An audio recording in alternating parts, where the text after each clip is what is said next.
KTN 오늘의 주요 뉴스입니다. 휘발유 가격이 계속 상승하고 있습니다.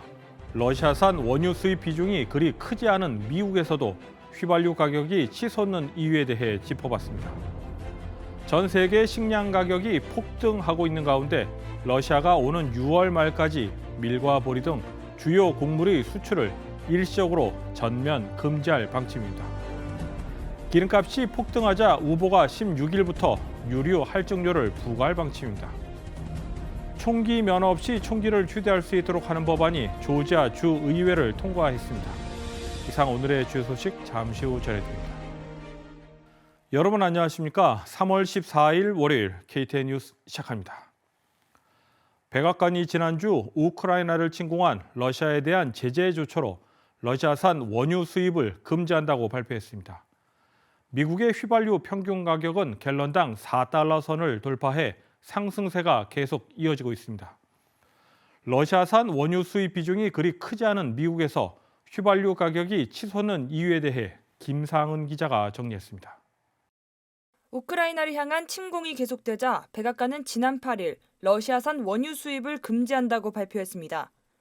원유 금수 조치는 유가 급등을 가져올 수 있어 마지막 카드로 여겨져 왔는데 우크라이나 사태가 길어지면서 결국 미국 내 휘발유 가격은 14년 만에 최고치인 4달러를 돌파했습니다. 지난해 12월 미국이 수입한 원유 가운데 러시아산이 겨우 9만 배럴에 불과한 데 비해 휘발유 가격은 치솟고 있습니다. 이처럼 러시아산 원유 수입 비중이 크지 않은 미국에서 원유 가격이 급등한 배경은 원자재 시장의 특수성이라고 CNN은 보도했습니다. 원유는 글로벌 시장에서 구입되고 운송되는 만큼 상호 연결성이 매우 높습니다. 특히 러시아가 수출하는 원유의 60%가량이 유럽이 수입하고 있어 유럽의 원유 금수 조치가 국제 유가에 영향을 미치는 것으로 보입니다. 유럽의 서방 국가들이 러시아산 원유 수입을 줄이면서 사우디아라비아가 주도하는 석유 수출 기구 오펙이 공급하는 원유 수요가 증가했습니다. 이렇게 되면서 오펙의 원유 가격이 상승했고 오펙에서 가장 많은 원유를 수입하는 미국에도 영향을 미친 겁니다. 미국 자동차협회 AA에 따르면 지난 6일 미국 전역의 휘발유 평균 가격은 갤런당 4달러입니다. 미국에서 가장 휘발유가 비싼 캘리포니아주는 갤런당 5.28달러를 기록했습니다. KTN 뉴스 김상은입니다. 미국을 비롯한 서방 세계로부터 각종 제재를 받고 있는 러시아가 100여 년 만에 국가 부도 사태를 맞게 될 가능성이 제기됐습니다. 러시아 정부는 16일에 달러와 표시된 국채에 대해 1억 1,700만 달러 규모의 이자를 지급해야 합니다. 하지만 러시아 측은 지급하지 않겠다는 의사를 이미 시사한 바 있고 설령 지급하더라도 달러화가 아닌 루브라로 지급하겠다고 밝혔습니다. 루브라로 지급하겠다는 것은 사실상 채무 불이행, 즉 디폴트와 다름없다는 것이 전문가들의 설명입니다.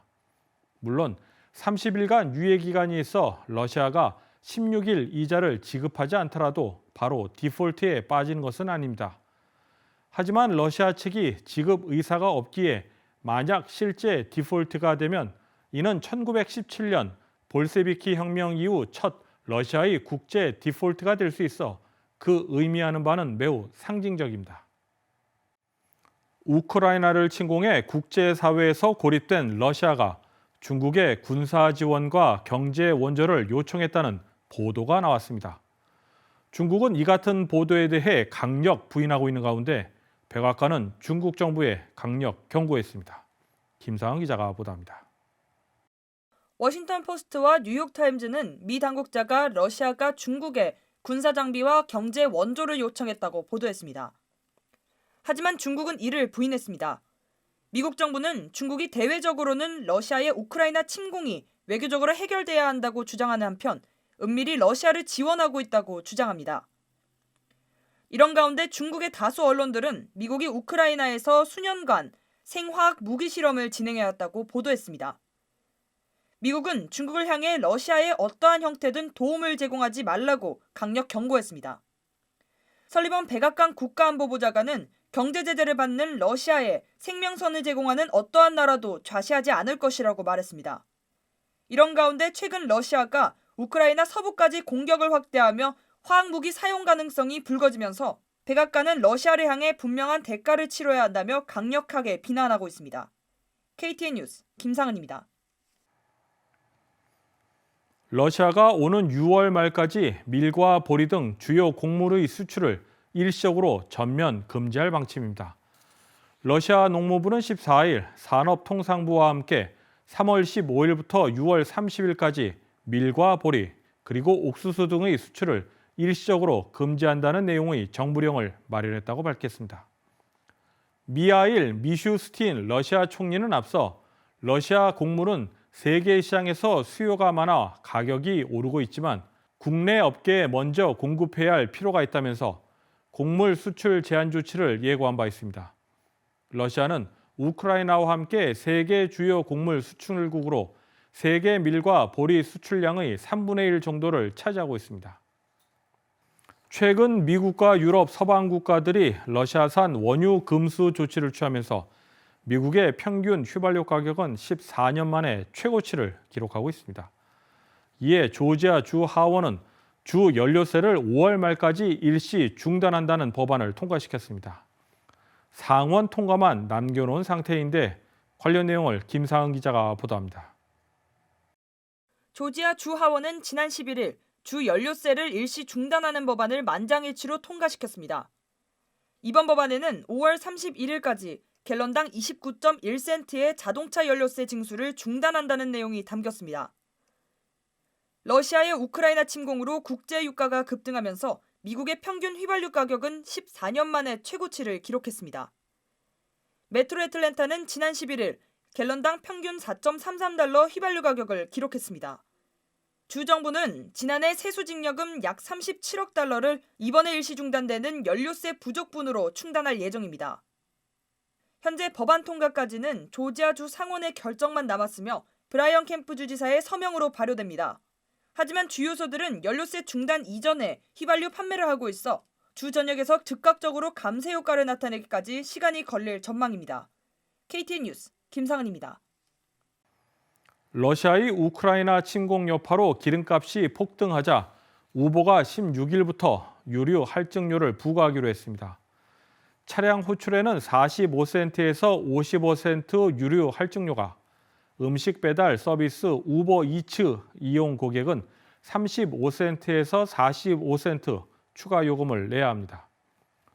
우버는 우선 유류 할증료를 최소 60일 동안 적용하고 휘발유값 상황을 봐가면서 연장 여부를 검토할 방침입니다. 한편 우버 종사자들 가운데 유류값 인상으로 재정적 수입이 줄어들자 다른 직업을 찾아보는 경우가 늘어나고 있는 것으로 나타났습니다. 총기 면허 없이 총기를 휴대할 수 있도록 하는 법안이 조지아 주의회에서 통과됐습니다. 주 상원에 이어 주 하원에서도 통과됨에 따라 해당 법안은 주지사의 서명 절차만 남겨놓은 상태입니다. 정치권에서는 캠프 주지사도 비슷한 내용을 줄곧 주장해왔기 때문에 이변이 없는 한 법안 시행이 기정사실화되는 분위기입니다. 총기 면허 없이 총기를 휴대할 수 있도록 하는 법안 HB 1358이 주 하원에서 94대 57로 통과됐습니다. 올해 재선에 도전하는 브라이언 캠프 주지사는 이번 법안을 적극 지지하고 있는 상황입니다. 따라서 해당 법안이 시행되면 총기를 합법적으로 구입한 경우 총기를 자유롭게 휴대할 수 있다는 것을 의미하고 있습니다. 현재 총기를 구입하기 위해서는 신원조회에 통과되어야 합니다. 해당 법안에 반대하는 측은 총기 휴대가 더 자유로워지면 총기 관련 범죄가 더 늘어날 것이라고 우려하고 있습니다. 일각에서는 총기 구입 규정을 현재보다 더 까다롭게 해야 한다는 주장도 제기되고 있습니다.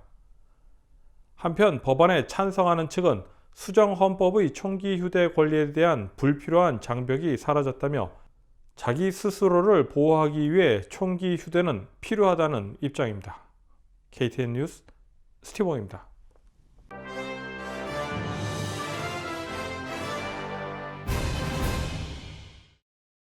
애틀랜타 한인회는 13일 소아니 소재의 베어스 베스트 골프장에서 발전기금 마련 골프 대회를 개최했습니다. 한인회는 이번 대회를 통해 약정액 포함 54,600달러의 기금을 모았다고 밝혔습니다. 이날 대회는 쌀쌀한 날씨에도 불구하고 125명이 참가했습니다. 이용기 한인회장은 이번 행사에 참여해준 모든 분들께 감사하다며 지속적인 관심과 후원을 당부했습니다. 화이자의 알버스 불라 최고 경영자가 지난 일요일 올해 안에 코로나19 백신 4차가 필요할 것이라고 밝혔습니다. 그는 오미크론 변이는 백신 효과를 절묘하게 피한 첫사례일 뿐이라며 백신의 중요성을 강조했습니다. 화이자는 계속해서 코로나19 백신이 독감 예방 주사처럼 매년 맞아야 할 수 있다고 주장하고 있습니다. 하지만 미국은 여전히 면역자자에게만 4차 접종을 허용하고 있으며 연방식품의약국 FDA가 일반인에게 4차 접종을 권고할지는 불투명합니다. 글로벌 통계 사이트 월드오미터에 따르면 지난 13일 오후 11시 17분 기준 한국의 하루 신규 확진자는 35만 176명입니다. 이날 전 세계 신규 확진자의 26.7%가 한국에서 나왔습니다. 하지만 한국 정부는 이번 주 교직원 백신 의무화 해제 등 방역 규제를 완화합니다. 전문가들은 방역 규제 완화가 아직 이르다고 지적하고 있습니다. 다음은 코로나19 소식입니다. 오늘의 코로나19 현황을 김상은 기자가 종합했습니다. 3월 14일 오후 2시 50분 기준 미국 내 코로나19 누적 확진 환자는 8,118만 8,254명, 누적 사망자는 99만 4,161명입니다. 지난 주말 동안 신규 확진 환자는 6만 7,641명 늘었고 신규 사망자는 2,245명 증가했습니다. 주변 누적 확진 환자는 캘리포니아, 텍사스, 플로리다, 뉴욕, 일리노이 순으로 많습니다. 주변 누적 사망자는 캘리포니아, 텍사스, 플로리다, 뉴욕, 펜실베니아 순으로 많습니다. 다음은 조지아주 코로나19 현황입니다. 오후 2시 50분 집계에 따르면 조지아주의 누적 확진 환자는 191만 9,226명, 누적 사망자는 3만 441명으로 집계됐습니다. 신규 확진 환자는 843명 증가했고 신규 사망자는 44명 증가했습니다. 다음은 카운티별 집계입니다. 풀턴 카운티 누적 확진 환자 18만 2,954명, 누적 사망자는 2,004명입니다. 지난 주말 동안 신규 확진 환자는 95명 늘었고 신규 사망자는 8명 늘었습니다. 귀네 카운티 누적 확진 환자 17만 3,443명, 누적 사망자는 1,700명입니다. 신규 확진 환자는 89명 증가했고 신규 사망자는 2명 늘었습니다. 이상 오늘의 코로나19 현황이었습니다. 이상으로 KTN 뉴스를 모두 마칩니다. 시청해주신 여러분 고맙습니다.